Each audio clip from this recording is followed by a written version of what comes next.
Hello and welcome to the Radiate Wellness podcast with your host, metaphysician, Reiki master, and hypnotherapist, Christy Clemens Hoffman. Each week, we will discover teachings, tips, and tools to radiate your best life ever with practitioners, authors, and luminaries to help you on your path. Wellness, joy, peace, abundance. What do you want to radiate? Welcome back to the Radiate Wellness podcast. Today we radiate love and hope with a truly lovely soul, Mariel Forde Clarke, who is the author of Where After? Where do our loved ones go after they die? Now, Mariel has had her own near-death experience in 1992 and has since dedicated her life to exploring the mystery of life and death. She has studied many cultures where the afterlife is considered our true home. From the various research gleaned, she now understands that a belief in an afterlife determines and impacts how one grieves. Anecdotal evidence from many of her workshops showed a prevailing common theme. Participants who believe in an afterlife manage their grieving process in a healthier and more integrative way. I couldn't agree more. For others, the afterlife is of no concern, with death being the cessation of all life and communication. Mariel, I'm so happy to be speaking with you today. How are you, my friend? Oh, Christy, it's just a beautiful opportunity to be here, and greetings from Ireland. Love your accent. So your book, Where After, is this mostly about your own experience? Where did you base this book in? Okay, there is a little bit of a story behind it, because while I have written many articles and for magazines and newspapers and for PR press and different things in my life, writing a book was never part of it. And in 2018, I had a major ski accident, which rendered me invalidated for about 5 months. I was unable to walk. And my guides kept coming to me, as they always do, in the middle of the night. And they started to show me like a pyramid.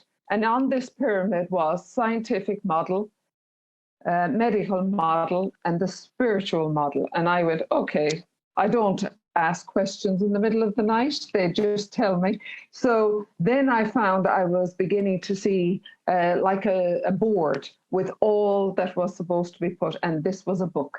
And it was to be called Where After? Where do our loved ones go after they die? And the fact that I have a scientific background, I originally, I qualified in the sciences and became a serologist.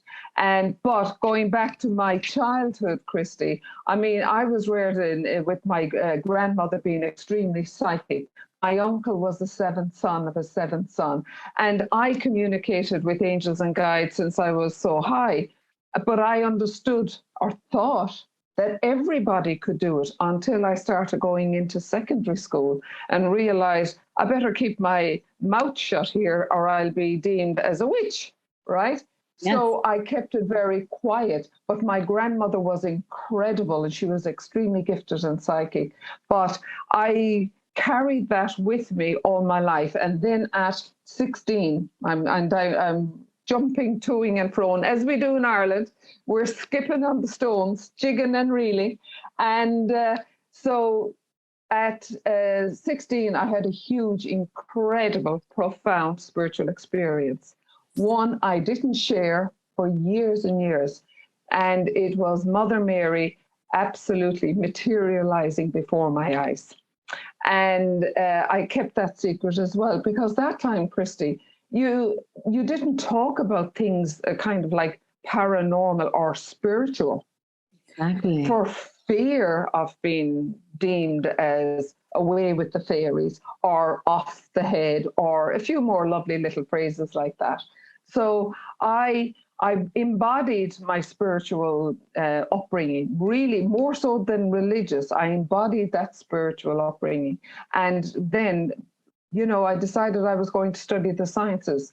And I okay, I practiced meditation, I practiced yoga, I did lots of different things. But then in 1992, when I had my own, I call it a death experience, Christy, because I was dead. You're dead, you're dead. That was one of the questions I brought to Dr. Peter Fenwick when I was on his panel some time ago. You know, why do they say you're near dead? I said, sure, I was pronounced dead, like everybody else that had the near-death experience. But he explained to me that the near-death experience is coined because now, in the last 100 years, we have so much medical advancements for bringing a dead person back, between resuscitation and different chemicals that are infused into the bloodstream. So I says, okay, that'll do me grand. So the book, you asked me how it came about. I ran workshops teaching people how to connect with their loved ones. It was called Loved Ones A Whisper Away. I was doing spiritual awakening programs. I was my spirit guides called me a spirit midwife. Being a spirit midwife meant, Christy, I was called to the bedside of somebody that was about to make their transition. And being a shaman, I was able and guided by the person's soul, always guided by the person's soul, what to do in that instance. You know, recoiling the chakra system, which is the energy line, the meridians, which carry wheels and energy of life, and to bring them to a peaceful close. And then it's like my role as the spirit midwife was handing that person over through the veil. Beautiful experiences around that too. We may get to talk about it, Christy, later. So I had huge experiences with deathbed visions with people that I sat with, after death communication. And there was so much that when it came to, say, this book, I was guided by my guides that I need to incorporate the scientific proof of afterlife, the medical proof of afterlife, and then gently bring in the experiences that I had with my own clients to give it a balance, to put meat on the bones. So that's how that came about. And only for I had the accident, I would not probably have written Whereafter. It was totally guided. Right. Now, you said your grandmother had experienced some psychic abilities. Did you know that you had these abilities as well? Well, I suppose when looking at my grandmother, and I remember, and everybody, it was a very humble house, and everybody came in the back door for these readings from her. Everybody at the back door, never the front door, and everything was done under cloak and secrecy. And I mean, I reveled in her expertise, the stories that she would have regaled to me.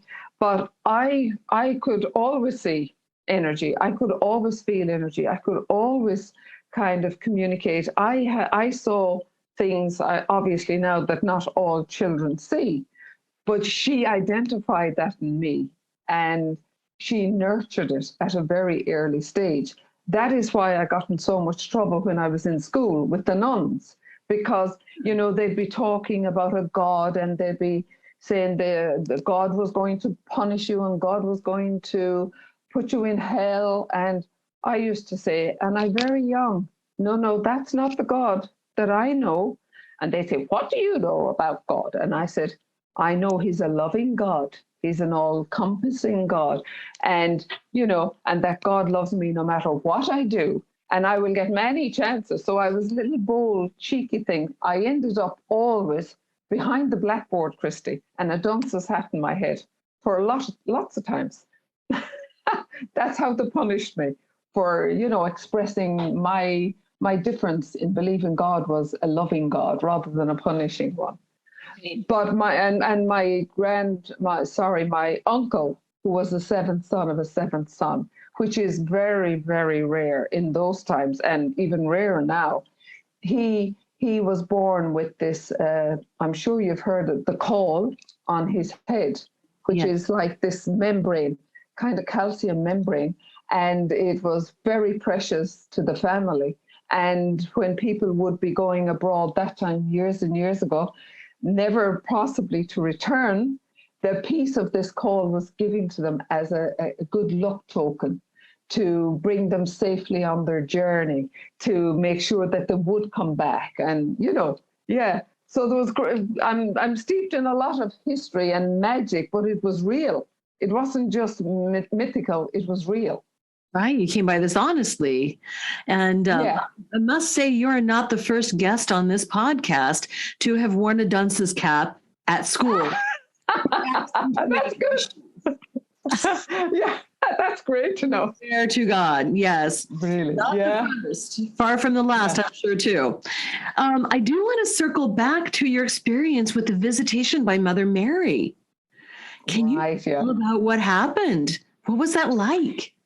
I suppose, Christy, necessity is the mother of invention.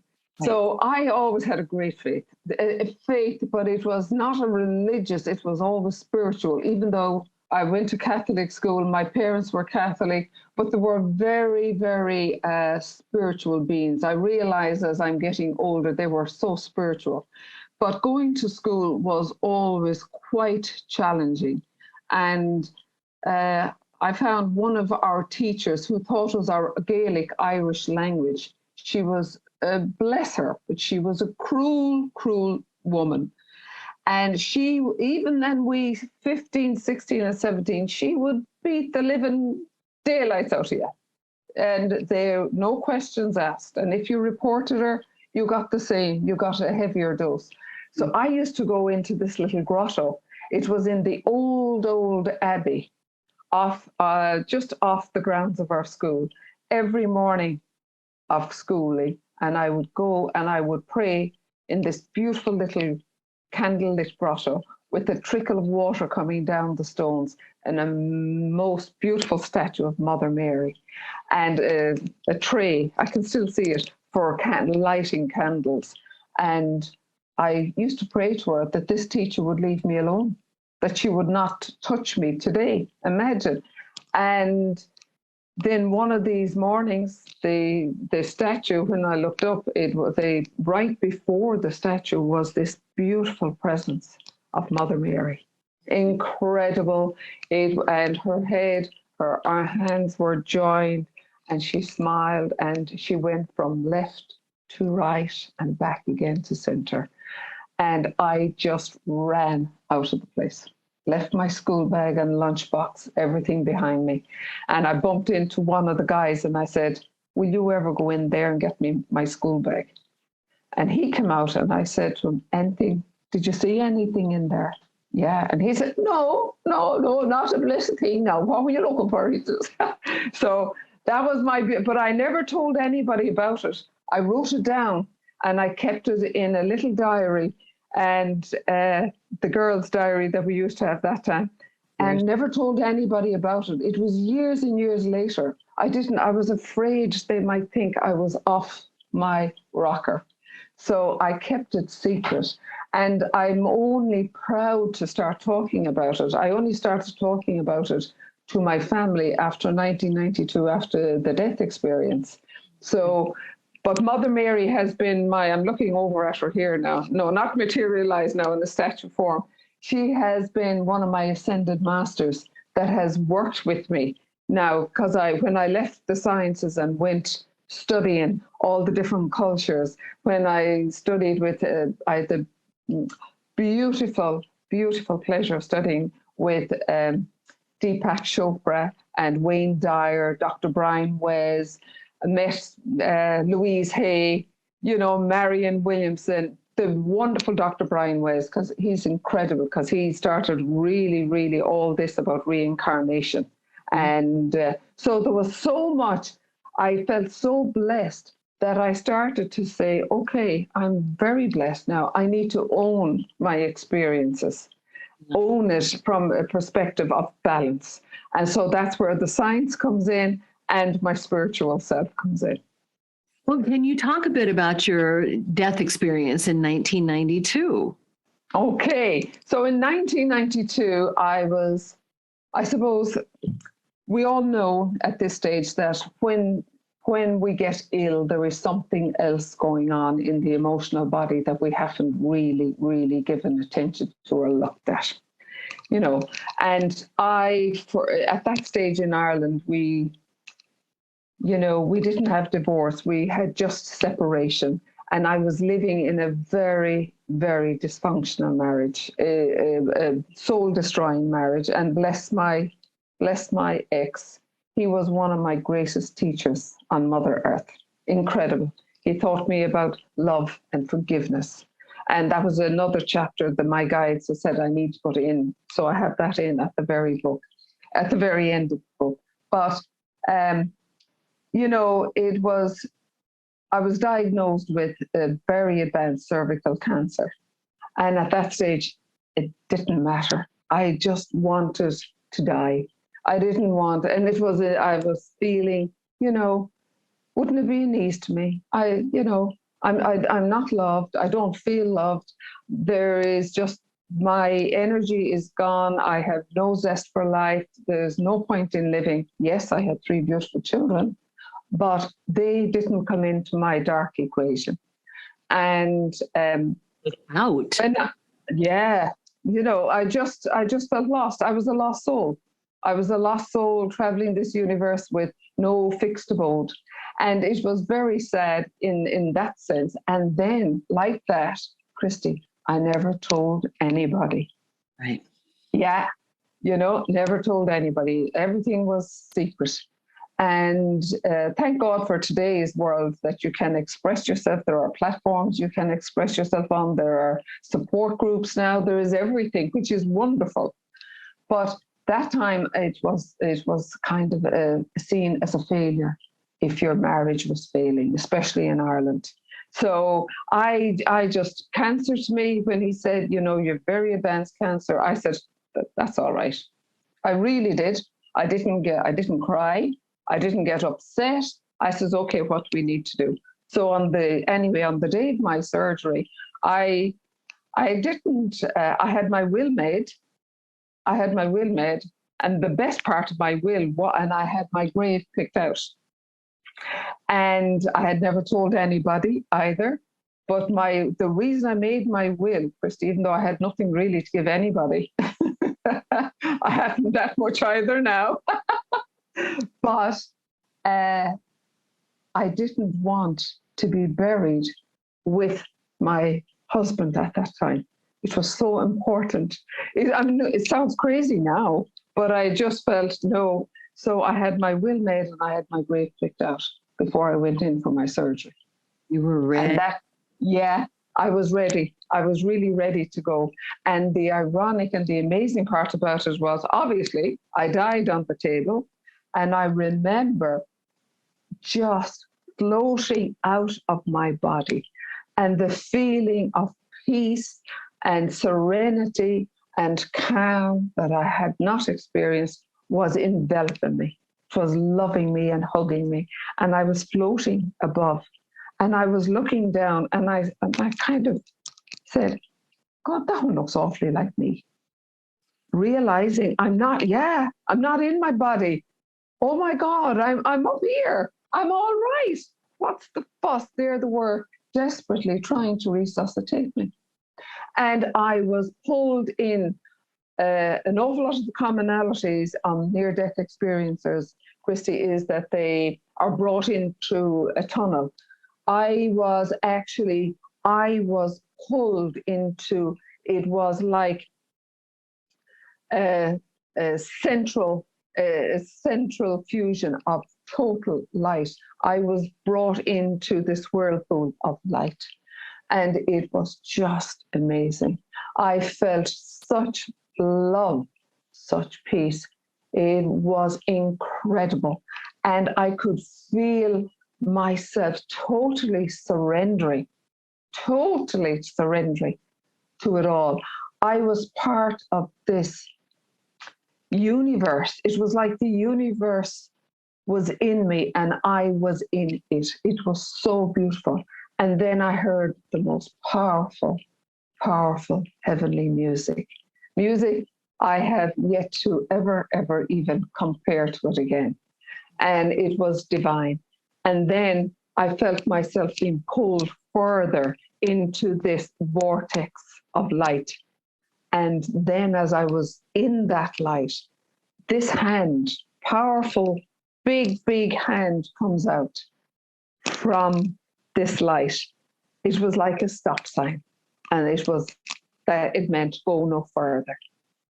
And the next thing I realized, I'm pulled back into my body, and I hear them say, she's back. We've got her back. Right? So a few days later, when obviously the surgeon had come to see me before then, but when I was obviously tickety-boo, thinking and straight and morphine free, he says to me, you were one lucky lady, he said. He said, you were dead. You were gone on us. He said, we had infused the maximum amount of blood transfusions, and you still kept expelling it. I was bleeding it outwards. So he said, somebody was minding you in a higher force. And that somebody, I realized, Christy, 3 months later, when my darkest night of the soul came, I did not want to be on this earth anymore. Right. And I just couldn't. I knew there was a peace somewhere in the universe, and I wanted to be there in that peace. And the night, it was about 10 to 2 in the morning, and bless my ex-husband, there had been some kind of disagreement with us. I couldn't disagree with too much at that stage because I was still fragile. I had extensive surgeries that day, but I just wanted to end it all. I just wanted the pain and the darkness to go away. And like that, could tell nobody. So at 10 to 2 in the morning, I decided I'm leaving this world. Never occurred to me. I didn't have the rationale to think of my 3 beautiful babies down in their beds. It didn't occur to me. I was desperate. I was in despair. And as I was going out the door, my front door, and just what I was going to do, Christy, is there was that time we had a dockland area which was unprotected. So we had a big bridge, and it was a quite sharp bend coming under the bridge. And then you went around the bend under the bridge, and there was the sea where all the ships used to dock for different cargoes. And I said, right, I'll put my foot on the accelerator, I'll close my eyes, and the rest will be history. So I was going out the door. I knew where I was going, and twisted the knob of the door, and my father's face and this hand that I saw in the heavenly realm, the same hand came out, and then my father's face. And that time he had a pet name for all his children. He says, Molly, could you keep your powder dry? So what happened then, I realized, oh my God. But 3 hours had gone by, and I find myself in the sitting room, and I'm shaking, I'm frozen, my teeth are chattering, I'm blue with cold, and I realized, oh my God, what I had intended to do. And then the next day, I went to a solicitor, and the rest is history. So, so when the surgeon said somebody in a higher power must have been minding me, it was certainly my father that looked for divine dispensation for me or something at that stage. It gave you at least the strength to go to a solicitor and start the proceedings for a divorce. Yeah, absolutely. Well, not divorce that time, separation, because we didn't have divorce, you see. Of course. Christy. We were good old Catholic Ireland. You didn't have divorce. You made your bed and you lay in it, no matter what.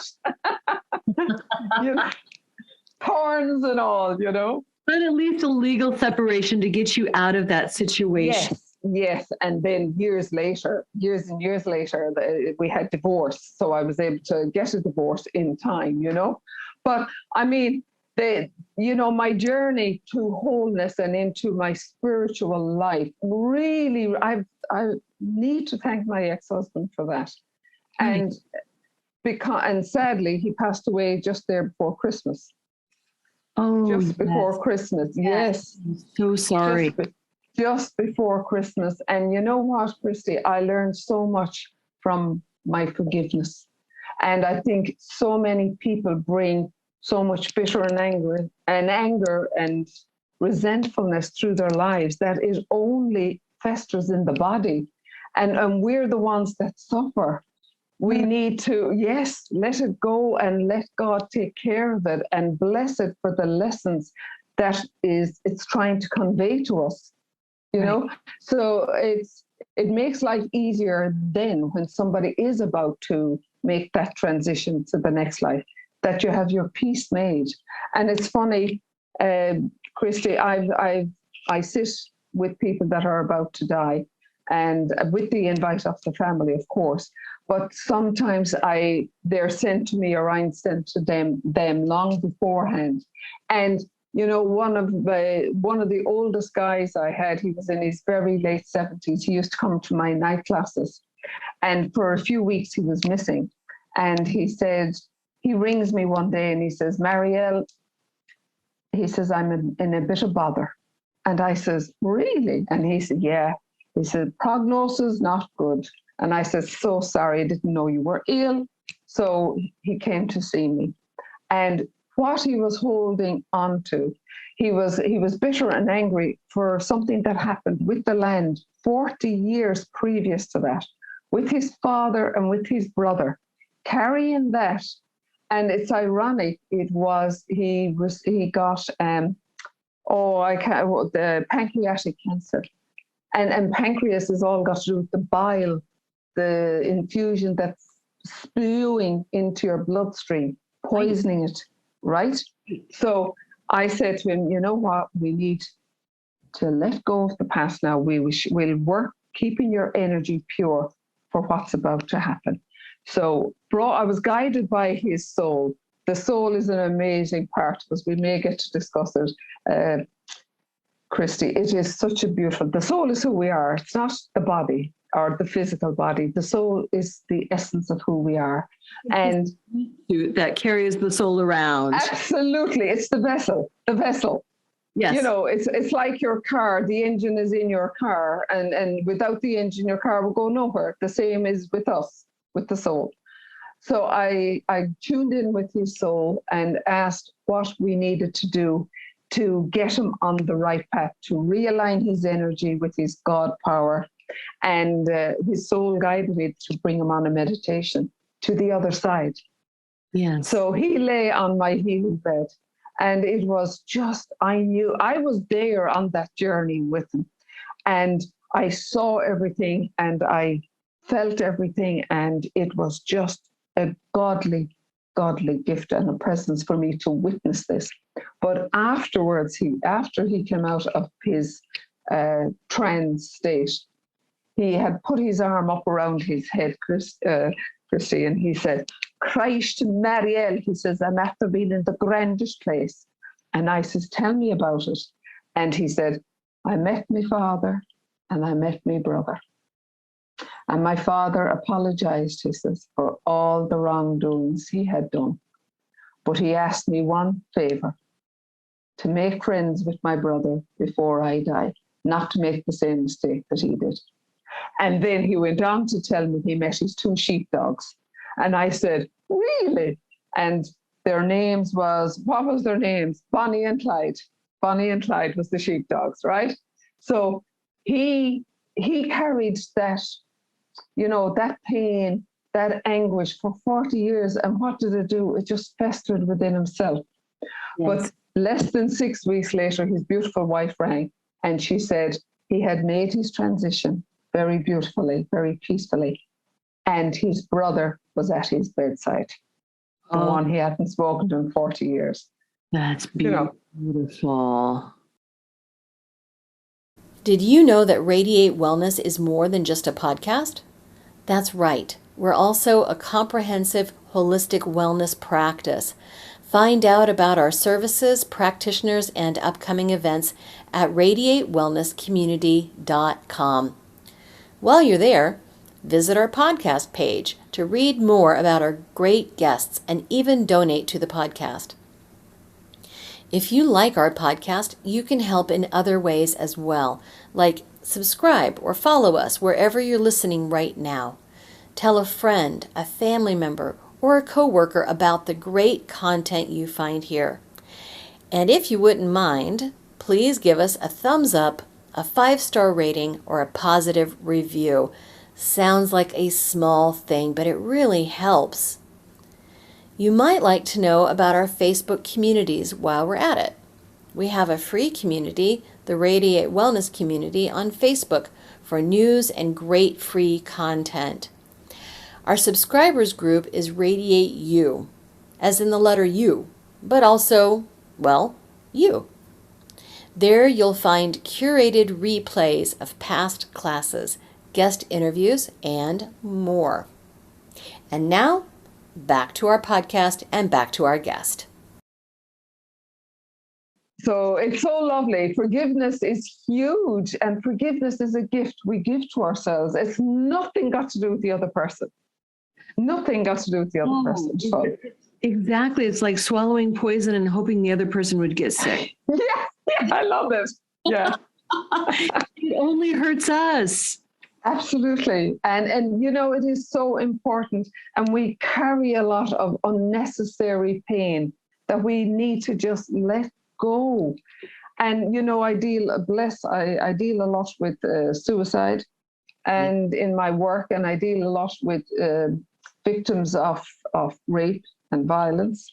And to teach them to be able to forgive, not just the perpetrator, for their own sake, but forgive themselves, because an awful lot of them blame themselves that this happened because of themselves, something they did wrong or something like that.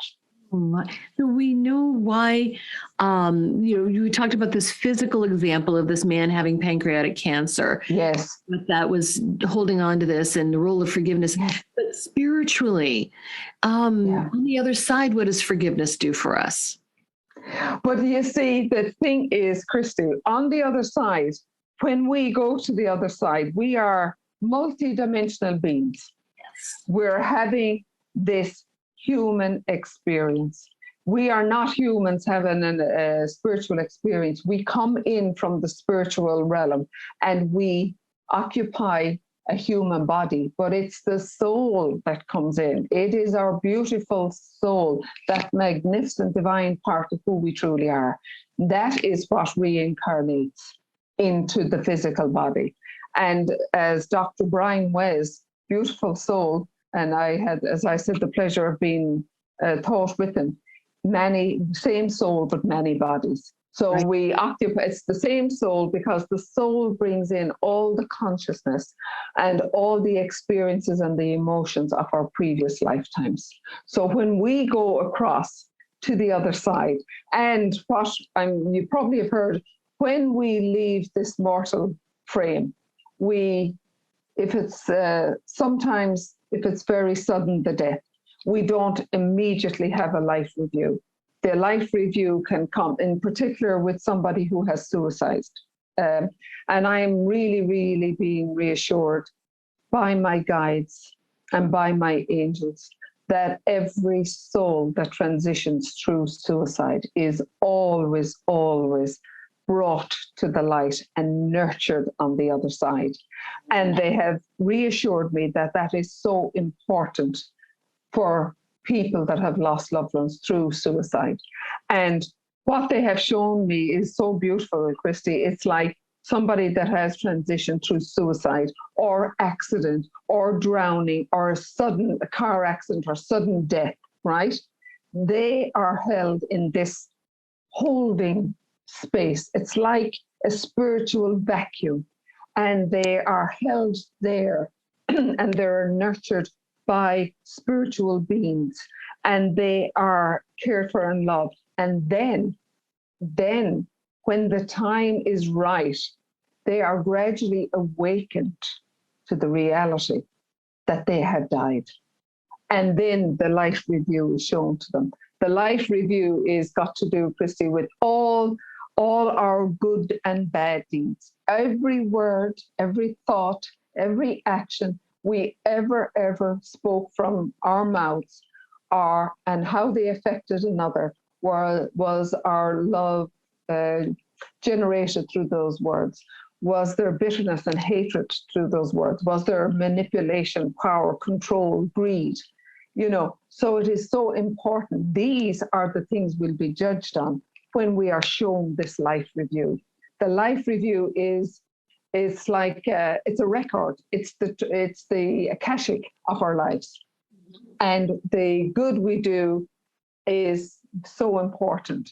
And it's not by the amount of cars we may have in our drive, not by amount of holidays we may have. It's the acts of kindness. It's what we did to make life richer and nicer for a fellow human being. And forgiveness is one of the things. Forgiveness and love are the two greatest ingredients. So when we show that in our book of life that we have forgiven and we have let go and let God take care of that person, because they need all the nurturing in the world, believe it or not, even those that have caused huge atrocities in the world. They need, but it's not for us to give it to them. We can just release them from our energy field and let them go. So when we're able to forgive, when we go to the other side and we have forgiven in the physical form, it earns us grace. We earn grace. It's like a lovely gold star nearly is on our badge of honor, and say, you forgave. Well done, you. Because that shows that we have evolved spiritually, that our soul is growing more to God's light, to more towards God's perfection. Absolutely. Yes. I'm so glad that you broke that down for us. That was one of my questions. My big questions was about the life review. Did you have one in your death experience? While there are huge commonalities, Christy, in the near-death experiences, some will have this huge commonalities, but not everybody goes through the tunnel. I didn't. Not everybody has a life review. I didn't have the life review, but through outer body experiences, I have had many life reviews, and they're current. When the outer body experience is when you're predominantly asleep at night, and it's happening during your dream or sleep state. And the outer body experiences, these are recorded and documented, Christy, for thousands and thousands and thousands of years. They're not just a new phenomena or a new phase. They have been recorded and documented, going back to Plato, Aristotle, Socrates, Swedenborg, Descartes. They all experience these outer body experiences. And we all do, though. Funnily enough, we do. We leave our bodies. No, we don't. Sorry. Our soul leaves our bodies every night. Our soul. Yes. Because it goes out into the inner planes. It goes into the realms where we need maybe education. Maybe we need to get an answer to something that we seek. It's all about learning. And sometimes the soul can be a little bit slow getting back into the body. And I'm sure a lot of people have felt it. Sometimes you might wake in the morning with a kind of a jerk or a jump, and that's when the soul has just re-entered the body. And that's called catalepsy. Very, very common. Oh, yes. I talk about getting back home before the body. Yes. That's exactly what it is. I know. And everybody, all of us, even children, have outer body experience. In particular, children, they are so pure vessels of light. And they really haven't been contaminated by societal norms or educational processes. They're very pure while they're still younger. They, as I said, they're not contaminated. And they have the most incredible out-of-body experiences. And we dismiss them, as I say, stop talking nonsense. Don't let anyone hear you. Like in Ireland, don't let anyone hear you say anything like that, for fear of being perceived as there's something wrong with the child. But this is what I have experienced as well, Christy, in when it comes to, when you're dealing with people in the aftermath of somebody's transition, and then you go through the process of helping them with funeral and what is right, especially for children.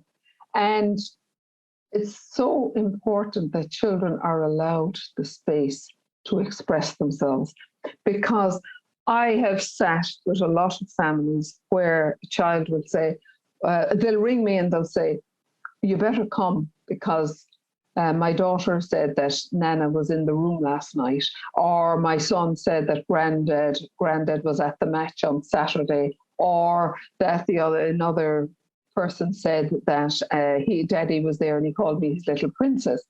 So I go there, but it's important that they, under the parents, the adult mind, you see, is trying to conceptualize what's real and what's unreal.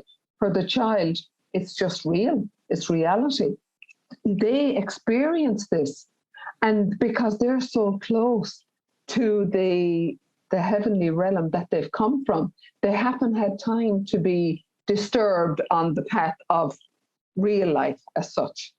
And it's important that we allow them to express that they did see, and not to disengage from the conversation. So important for a parent or a guardian or somebody who's looking after these children or a grandparent to say, tell me about it.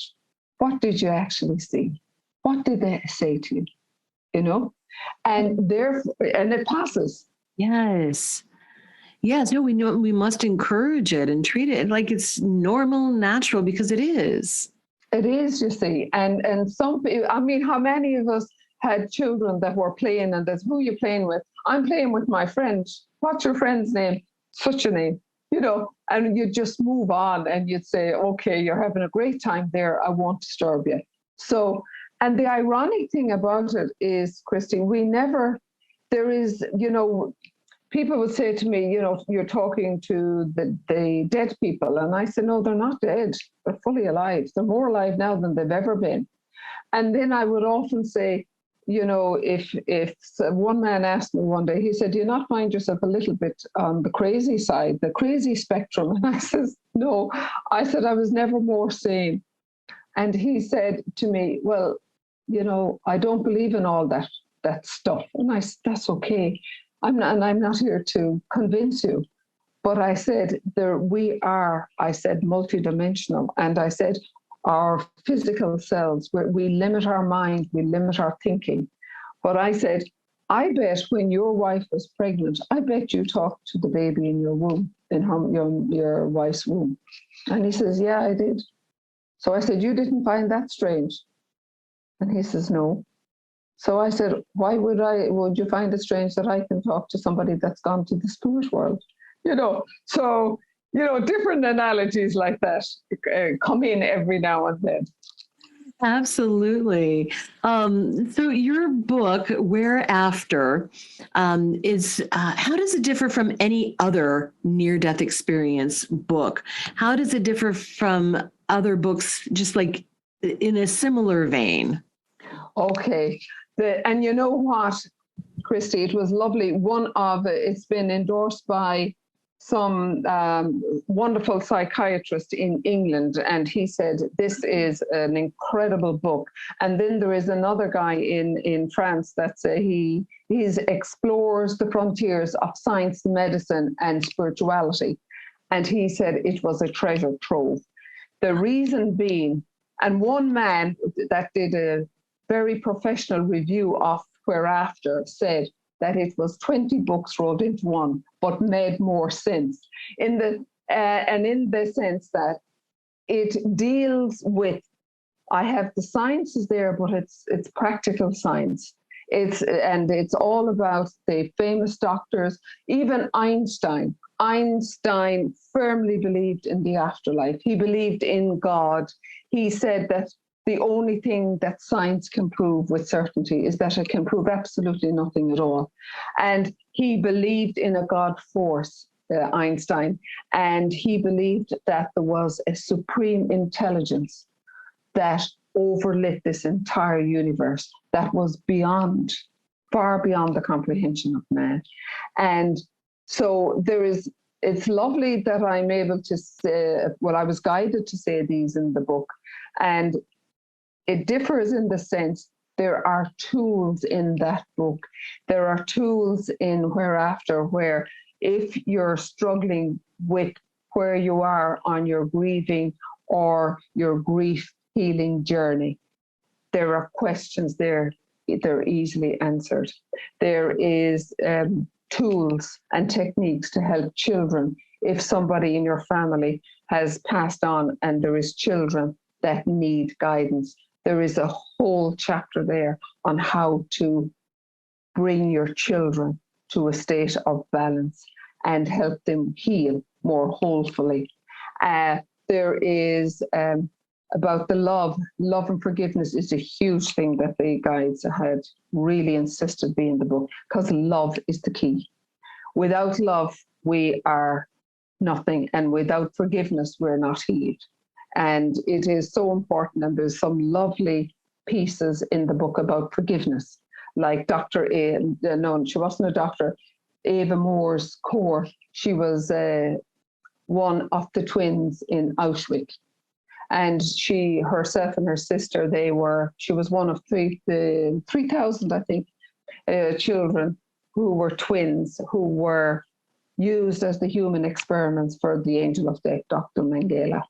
And the horrendous, horrific experiments that they were exposed to in their physical cells without anesthesia, without anything, horrendous.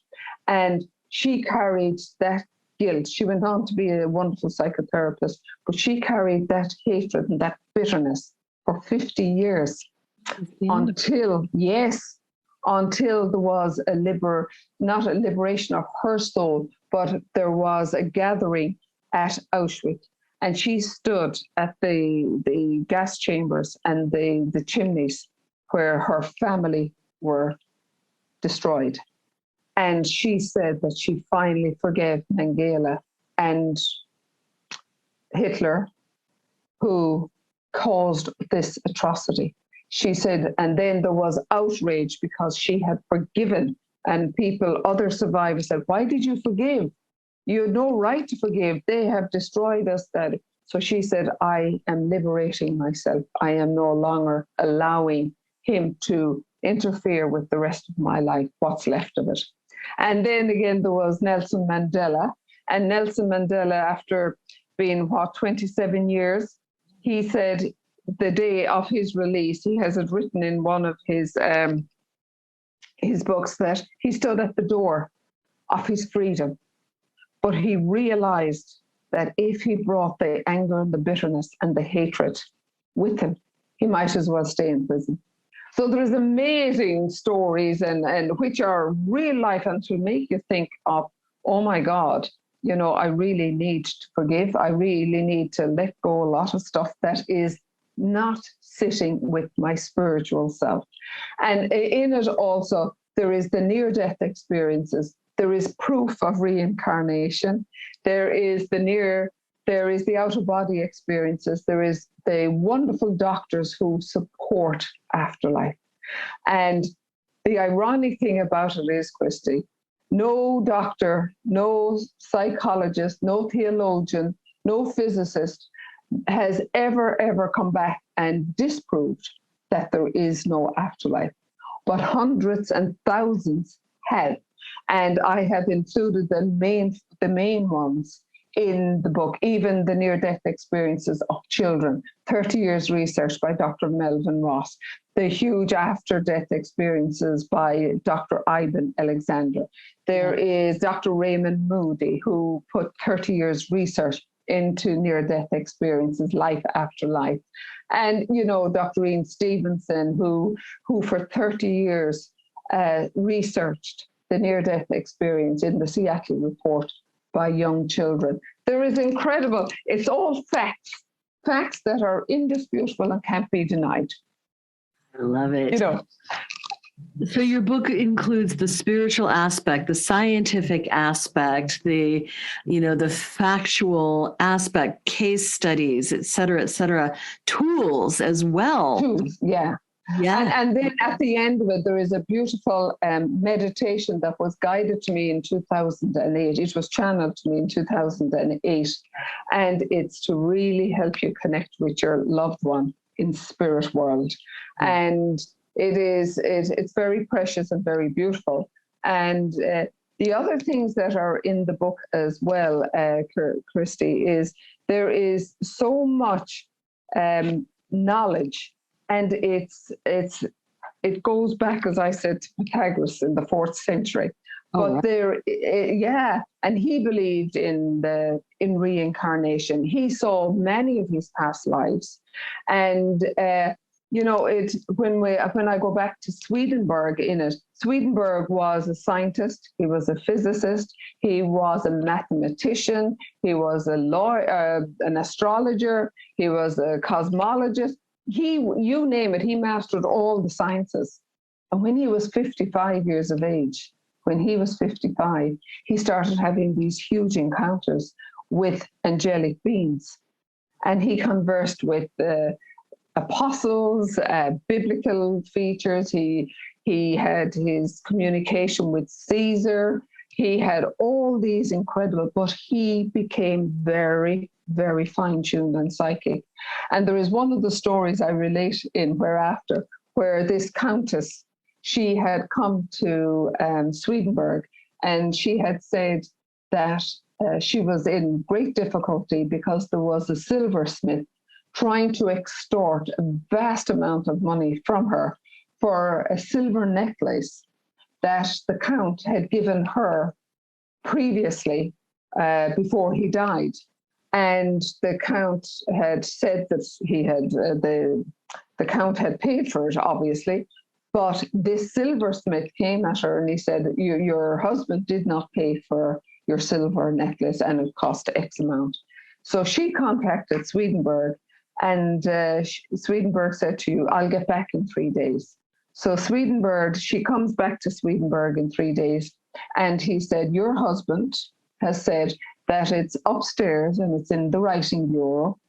But she said, I've tried there, it's not there. And he said, no, it's in the writing bureau. You must pull out the drawer, and in the drawer, reach in, there is a false bottom, and there you will find the receipt. And there was 11 witnesses to that, 11 witnesses. But even for me, talking about witnesses, I had a beautiful experience, Christy, with this, she was a beautiful friend of mine, and her daughter at 9 years of age, her daughter had been diagnosed with a very rare form of leukemia, and she had bone marrow transplant, which was very, very successful. And then at the age of 12, all of a sudden she becomes quite ill, very, very suddenly. And it was like the signs were not good. So I was sitting with her mom near the end of her time, and she was in and out of consciousness.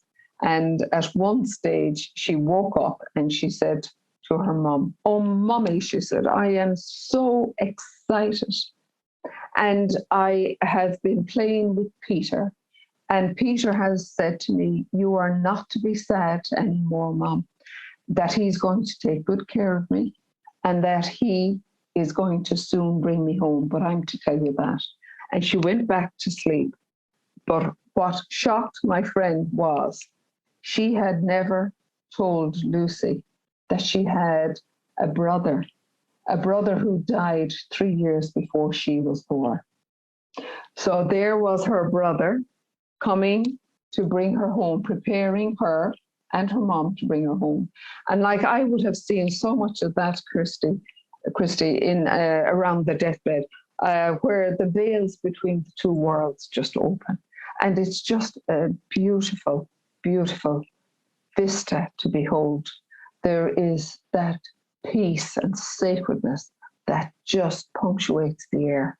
And it is such a sacred place to be when you sit there with a family or with the loved one that's about to transition. And an awful lot of healing happens. I have seen songs being sang, poetry being regaled. I have seen forgiveness happen. Right. People, so there is a great sacredness in all of this. And it is, I suppose, part of where After teaches people that it's okay to say I'm sorry before it's too late, not to hold it. It's okay to say forgive me. It's okay to say I love you. And it's okay to cry, and not to be afraid to show your emotions. It's not going to hurt the loved one. Right. And it creates that beautiful sanctuary of love and beautiful sanctuary of energy and peace. So there is so much in it that I suppose I'm nearly forgetting what's in it now, Christy. There's a lot in it. And this book covers many different avenues of the question of where do we go when we cross. And so where can people find this book? How can they connect with you and learn more about what you offer and what you Okay. Thank you so much, Christy. My book is available on John Hunt Publishing. It's available on all Amazon websites. It's also available in Kindle, various bookstores like Waterstones, Barnes & Noble, Indie. And my website is www.marielfordeclarke.com. And all my social media platforms are linked into that. Yeah, we'll put all of that in the show notes as well to link back to. Mariel, thank you so much. You're just such a light and a joy. I am so blessed to have this time to talk with you. I really appreciate it. Well, the pleasure, and it's been a humbling experience to have talked with you, Christy, and I thank you, and I bless you and bless everyone that's listening, and may love and hope be in their hearts now and always. Thank you.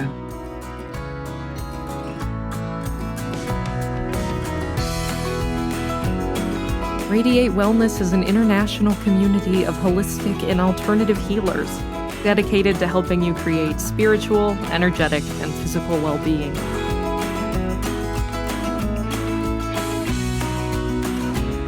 To learn more about our practitioners, services, classes, and events, or to schedule an appointment, visit us at radiatewellnesscommunity.com.